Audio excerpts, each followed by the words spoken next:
Hi, this is Graham Jeacocke. I thought I'd put two issues into the same video because I couldn't be bothered to upload separate videos.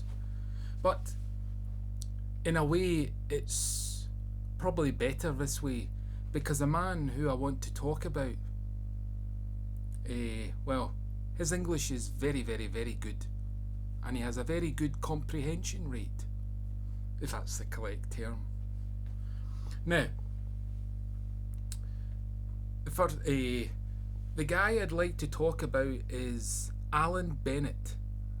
He's from the UK, and I know him from Beyond the Fringe with Dudley Moore and Jonathan Miller. Dudley Moore's the pianist, and Jonathan Miller is I think he was to do with writing, I'm not sure. That's how I know the name Jonathan Miller. He was always associated with these great works of literature. Anyway, my question is to the atheists, per usual.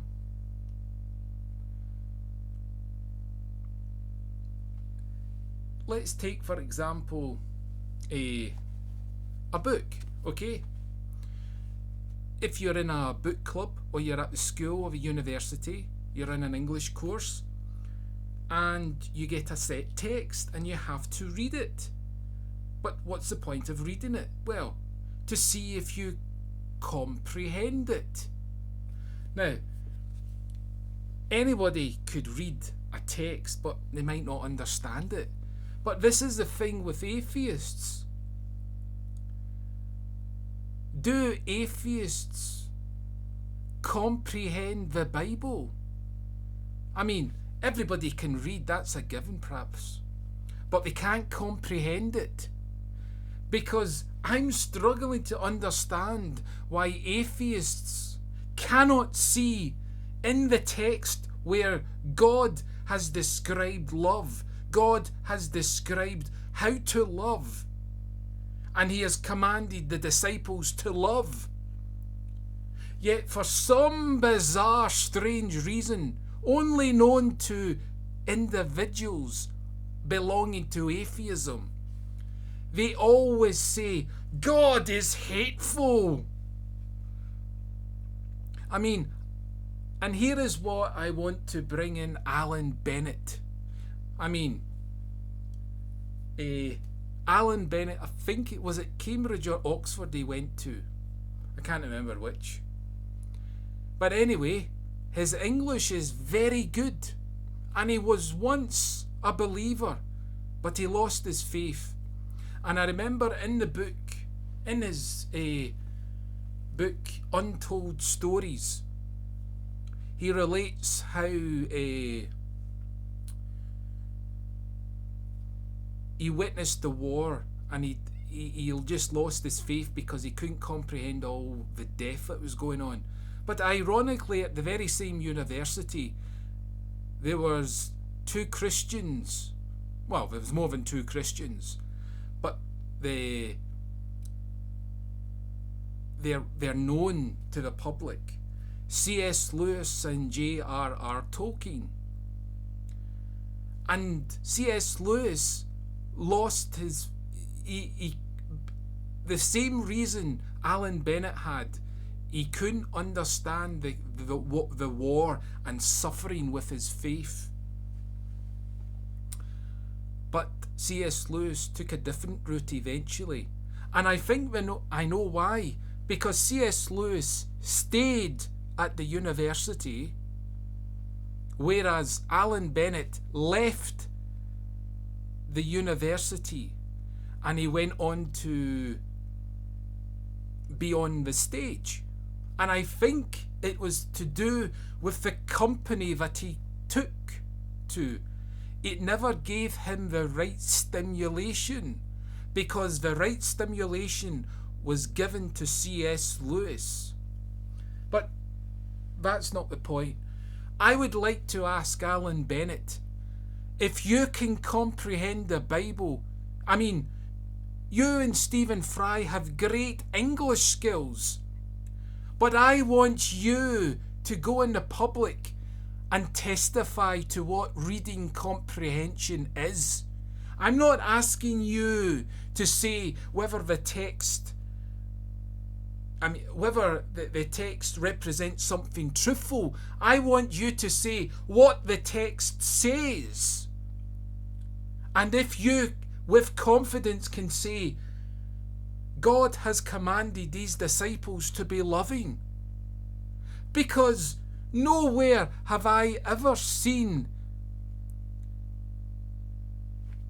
this honesty about the text that they scrutinise with the exquisite criticism of an atheist that they always boast that they have. Well, anyway, my other issue is with Alan Bennet himself. Now, he's a wonderful writer.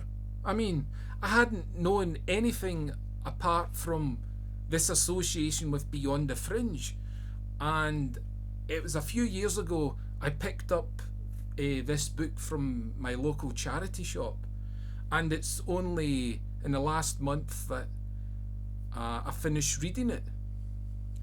I mean, that's been a few years it's been on my shelf, but I said I would commit myself to reading it.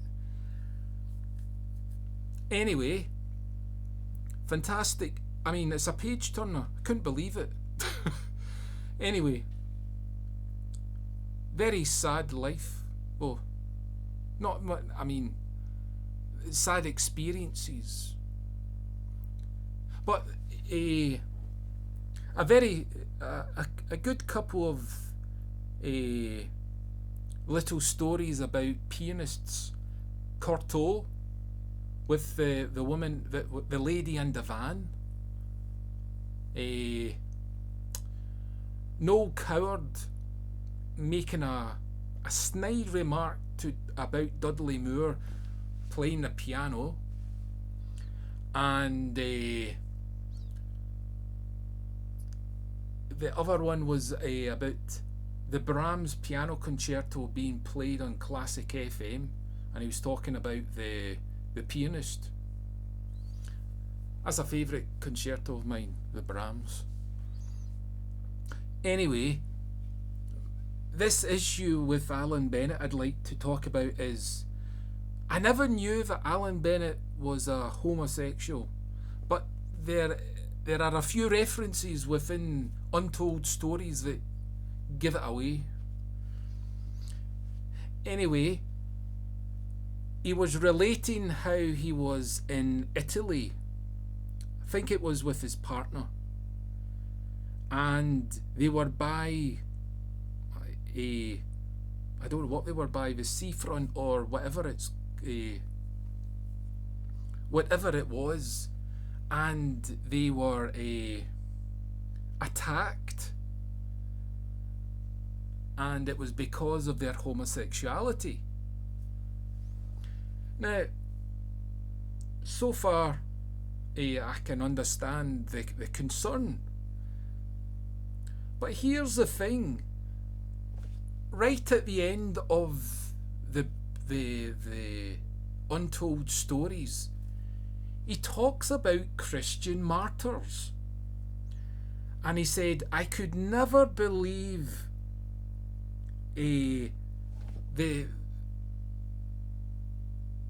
with certainty Christian martyrs, what they did. I always imagined they muffed it up, and by that I took it to mean, and this is an example of comprehension for my earlier point, I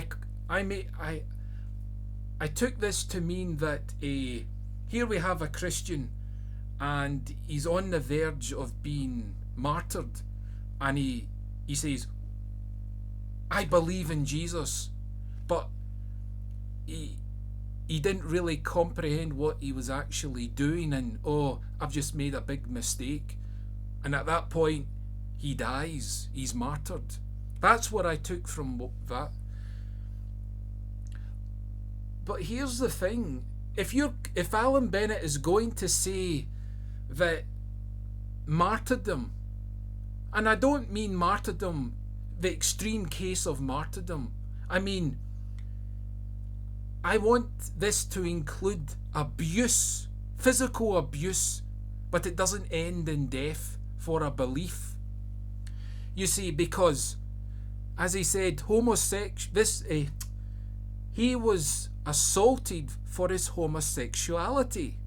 Now, I know for a fact that homosexuals pride themselves in, oh, I conquered those people who abused me. We won't let you win. We stand up tall. But let the words of Alan Bennet echo for this perhaps naive homosexual. Because if he's just declared that Christian martyrs may have muffed it up, at the same time, homosexuals might have muffed it up by believing that homosexuality is beneficial for the human race, or beneficial for the individual concerned. I mean, it's very puzzling why he can't accept that a person could die for his belief. A soldier dies for his belief that he's protecting a country. Did the soldier muff it up by believing that having soldiers and an army is a good thing? I mean, Alan Bennet praises the commitment of soldiers. I mean, he's not very consistent with how he applies his theories. But anyway, I hope I made it clear.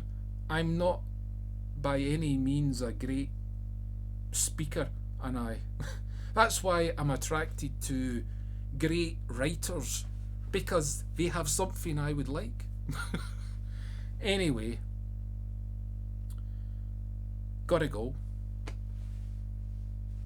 Okay, bye.